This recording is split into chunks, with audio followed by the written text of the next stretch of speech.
We left Nigeria because we wanted a better life. We wanted better careers, better money, better opportunities for our children. But more than anything else, we wanted to feel safe. And Australia gave us many of those things.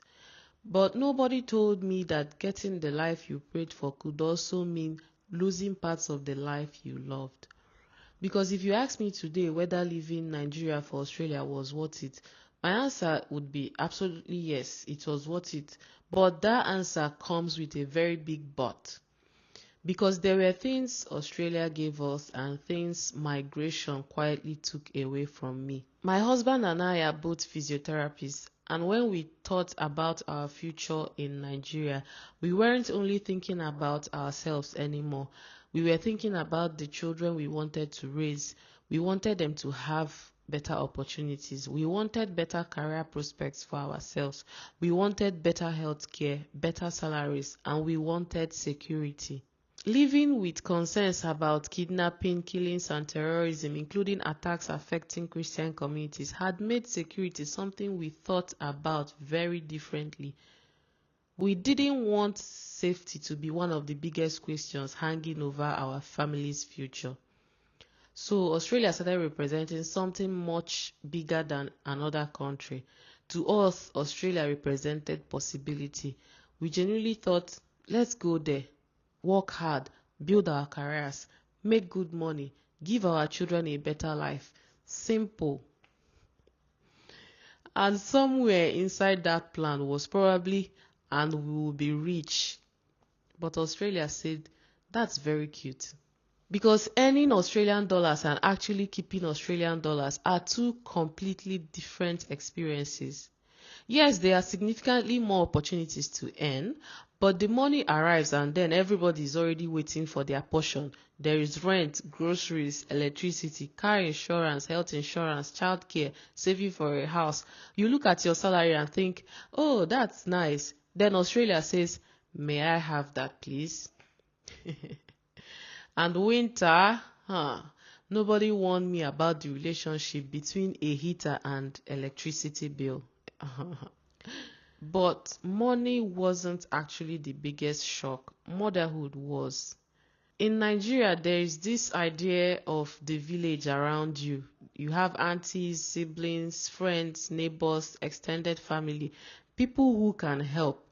Then you migrate with your husband and suddenly you realize we are the village, just the two of us. Childcare has wait lists. Then finally you get childcare. Oh, wonderful. You think, oh, now I have childcare, I can work properly again. Then your child attends daycare and apparently decides to collect all the jams available in Australia. So Monday he's in childcare, Tuesday childcare, Wednesday, hello, your child isn't feeling well, please come pick them up. And there goes your work day. And that's something I never understood before migration. The absence of a village doesn't only affect how tired you are. It can affect your career, your income, your marriage, your rest, even your sense of yourself. And career was another area where Australia gave me an unexpected reality check. I arrived in Australia thinking, oh yeah, I'm a physiotherapist, I have qualifications, I have experience, I'll work as a physiotherapist. Except I couldn't. I needed Australian registration through APRA before I could practice here. But now I have my APRA for a while now, for like so many years. So while going through that process, I had to take jobs completely unrelated to the professional career I had built. And I think this is one part of migration people don't always see. Sometimes you arrive with qualifications, you arrive with experiences, professional identity, and confidence, and suddenly you are proving yourself all over again in a new country. We initially came through sponsorship, and my husband's work required us to live in a regional area. We spent about nearly 4 years there. And I want to be fair, it wasn't some horrible place, it wasn't some terrible place. Plenty of people would probably love living there. I just never felt at home. I felt out of place. I was unhappy for a lot of that period. And looking back now, one thing I would tell that younger version of myself is you are allowed to admit that somewhere isn't working for you. Don't spend years standing still simply because you think you're supposed to endure it. Because moving countries taught me something strange. You can be incredibly grateful to a country and still grieve what you left behind. I miss Nigeria, not because I have forgotten Nigeria's problems. I haven't. But I miss belonging. I miss food that needs no explanation. I miss how easily I could relate to people. I miss extended family being part of ordinary life. I miss feeling connected to the land. That feeling of these are my roots, this is where I come from. And there is something else migration made me more conscious of. It made me more conscious of my skin color. Back home, I didn't have to enter a room wondering whether somebody's perception of me might begin with my skin color. Abroad, there are moments when you become much more aware that you are different.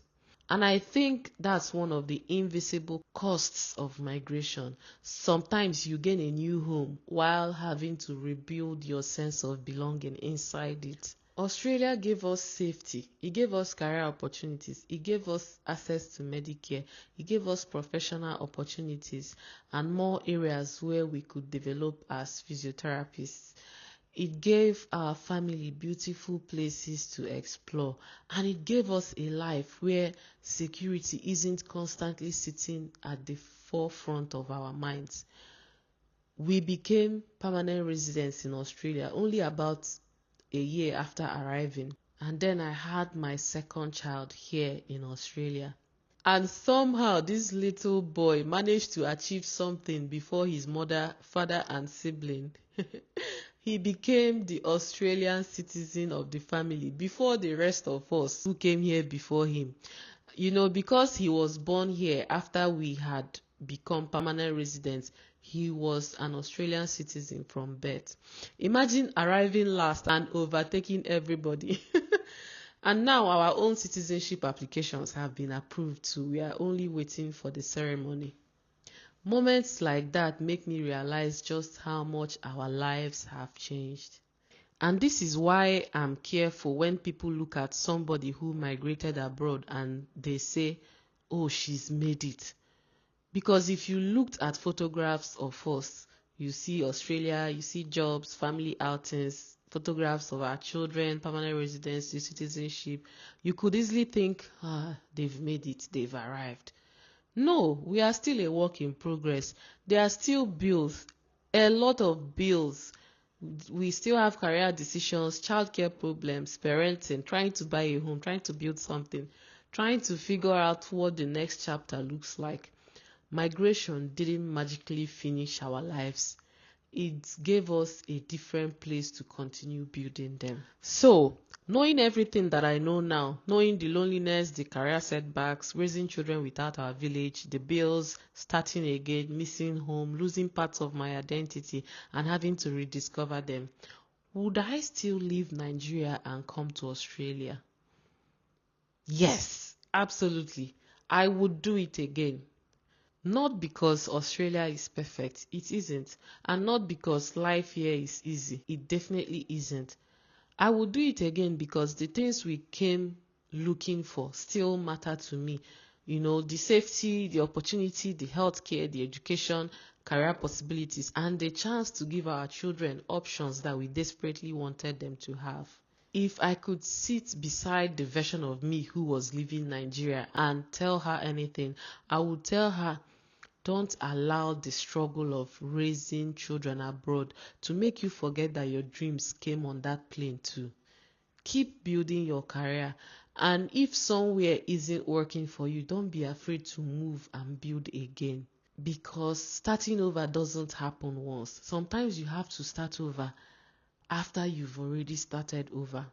And that's really what I want this series to be about. Not pretending life abroad is perfect and not pretending leaving home was a mistake. Just honest conversations about what it actually means to start your life again in another country. So if you're starting again too, whether that's in another country, another career, another season of your life, please subscribe and stay with me because I've got a lot more of this story to tell.